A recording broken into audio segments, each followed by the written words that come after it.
From KVUE News in Austin, you're watching Texas This Week with Ashley Goudeau. Good Sunday morning. 2020 is set to be an exciting year in politics. Let's get to the three things you need to know.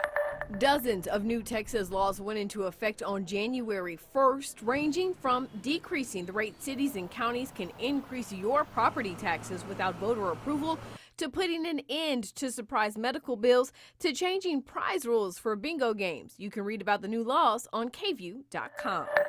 A Texas law passed in 1999 is once again under scrutiny. A Texas judge ruled a hospital in Fort Worth can stop providing life-sustaining care to 11-month-old Tinsley Lewis under the state's 10-day rule.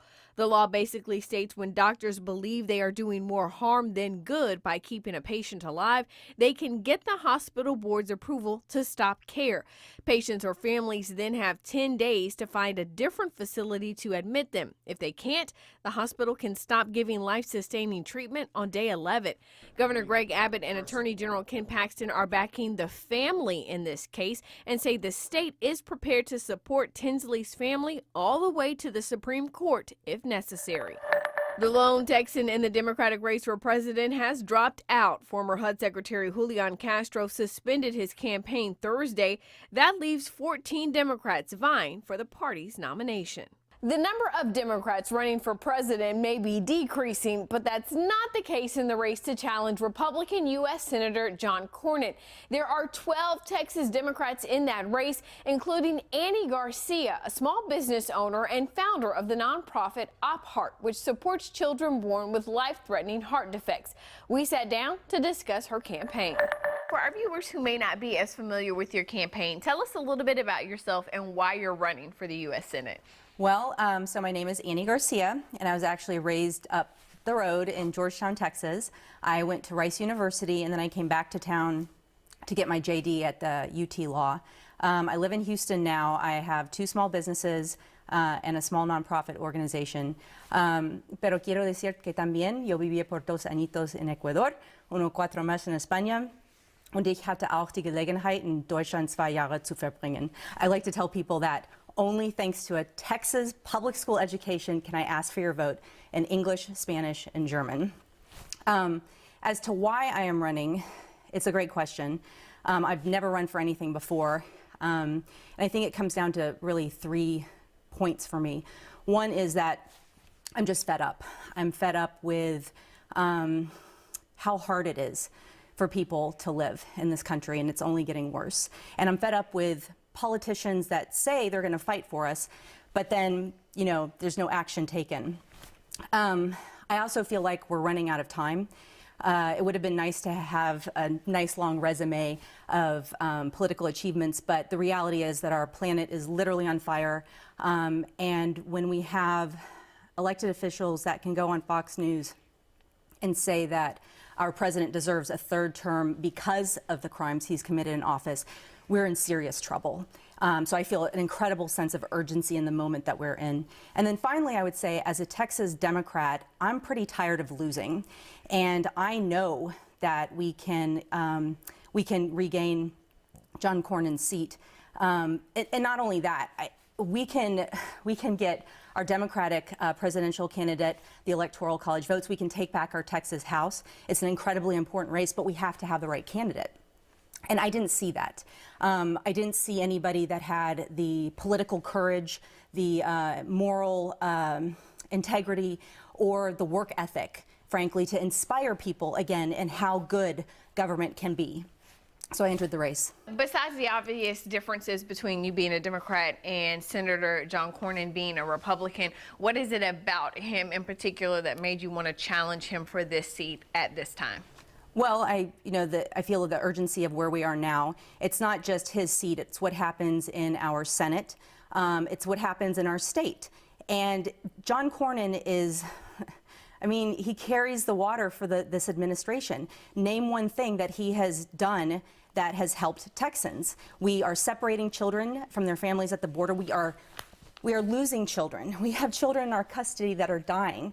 And Our public educational system has taken a huge hit. Where has he been for Texans? Let's talk about some of the issues that really impact folks right here in Texas. Perhaps the biggest issue, the thing kind of on the forefront, is healthcare. We have the largest number, the largest rate of folks who don't have health insurance, both adults and children, in the entire country.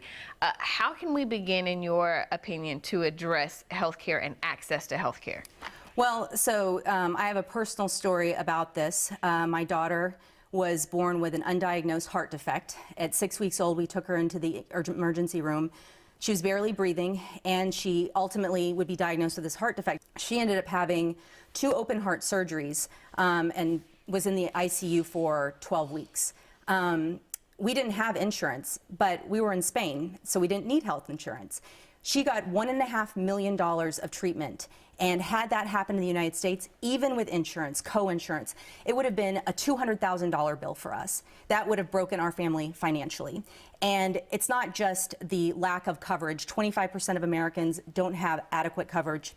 It's also that 65% of personal bankruptcies are due to medical bills. And if you can get in the hospital, up to 400,000 people die due to medical error. 400,000. Our system is expensive, it doesn't cover everybody, and it's not very good. And so we need a system that looks like Spain.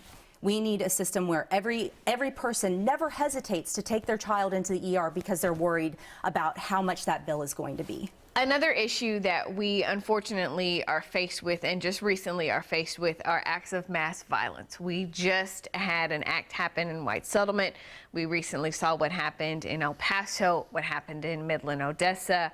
You know, when we have these types of incidents happen, the conversation generally turns to guns and what can be done about guns. What are your thoughts there?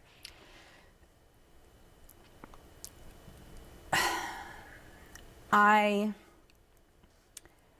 worry about how we have allowed the right to bear arms, this interpretation of the Second Amendment, to override every American's right to life, liberty, and the pursuit of happiness. That is what we're sacrificing.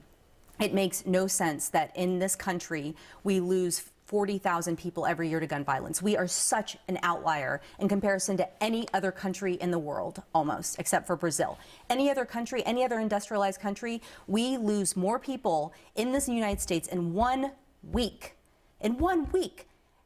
to what they lose in a whole year.